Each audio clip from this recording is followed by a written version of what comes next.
오늘도 하나님의 말씀으로 하루를 시작하는 모든 분들께 우리 주님의 기쁨이 함께 하시기를 소망합니다.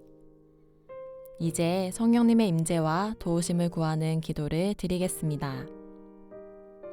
성령님, 오늘 이 시간 우리와 함께 하시어 주님의 마음을 헤아리는 식견을 가지게 하시고 주님의 뜻을 깨닫는 지혜를 허락하여 주옵소서.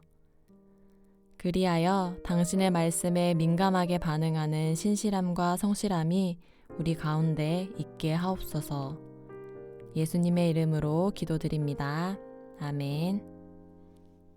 이제 하나님께서 오늘 우리에게 주신 말씀을 읽겠습니다. 먼저 구약성경 예레미야 17장 7절에서 8절의 말씀입니다. 주님을 믿고 의지하는 사람은 물가에 심은 나무와 같아서 뿌리를 개울가로 뻗으니 잎이 언제나 푸르므로 무더위가 닥쳐와도 걱정이 없고 가뭄이 심해도 걱정이 없다. 그 나무는 언제나 열매를 맺는다. 신약성경 갈라디아서 5장 22절에서 23절의 말씀입니다. 성령의 열매는 사랑과 기쁨과 화평과 인내와 친절과 선함과 신실과 온유와 절제입니다. 이런 것들을 막을 법이 없습니다. 이번에는 순서를 바꾸어서 다시 한번 읽겠습니다. 성령의 열매는 사랑과 기쁨과 화평과 인내와 친절과 선함과 신실과 온유와 절제입니다. 이런 것들을 막을 법이 없습니다. 주님을 믿고 의지하는 사람은 물가에 심은 나무와 같아서 뿌리를 개울가로 뻗으니 잎이 언제나 푸르므로 무더위가 닥쳐와도 걱정이 없고 가뭄이 심해도 걱정이 없다. 그 나무는 언제나 열매를 맺는다. 이제 잠시 말씀을 묵상하겠습니다. 오늘 말씀이 내 마음에 주신 감동이나 울림이 있다면, 그런 표현이나 단어가 있다면 그 말씀을 음미하듯 다시 생각하고 마음에 되새기는 심정으로 묵상하시면 좋겠습니다.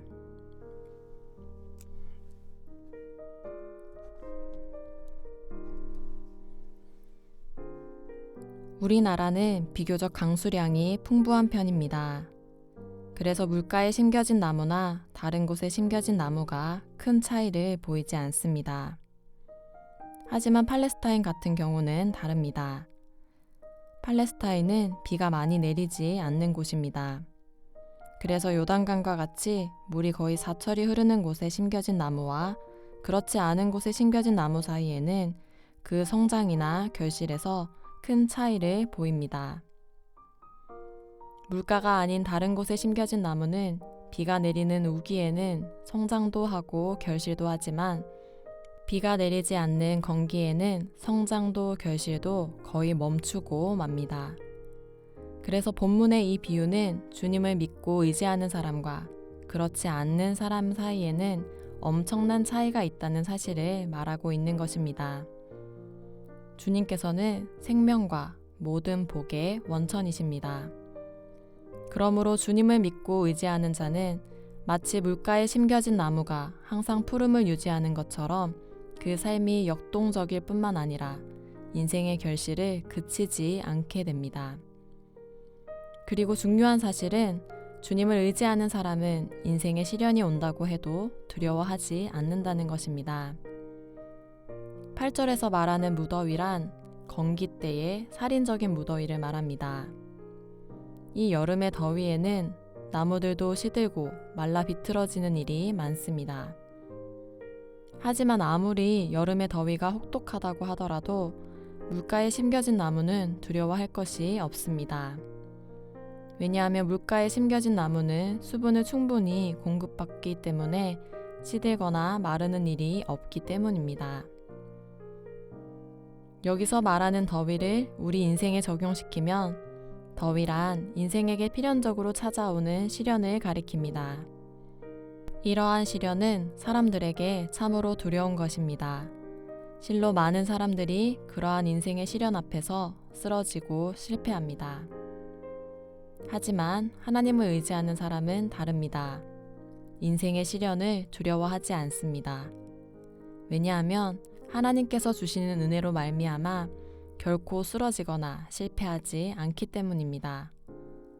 도리어 그 시련을 통해 한 단계 성숙하고 성장하는 계기로 삼을 뿐입니다.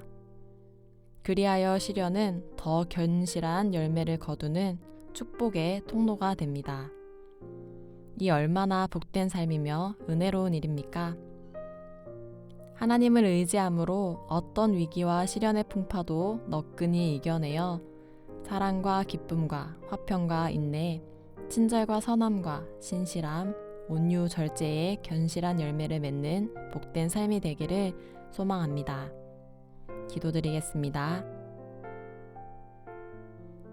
하늘에서 내리는 달콤한 이슬과 같으신 주님, 우리 마음을 강건하게 해주시고 당신의 사랑을 부어주소서.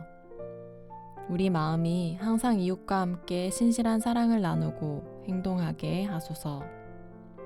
시기와 다툼으로 주님을 슬프게 하지 않게 하소서. 평화와 사랑만이 우리 가운데 있게 하소서.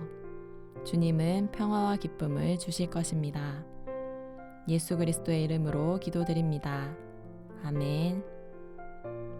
혹시 기도와 묵상 가운데 더 머물러 있기를 원하는 성도분들이 계시면 기도와 묵상을 계속 이어가셔도 좋습니다. 그리고 교회의 공동기도 제목으로 기도해 주셔도 좋겠습니다. 다시 한번 여러분의 평화를 기원합니다.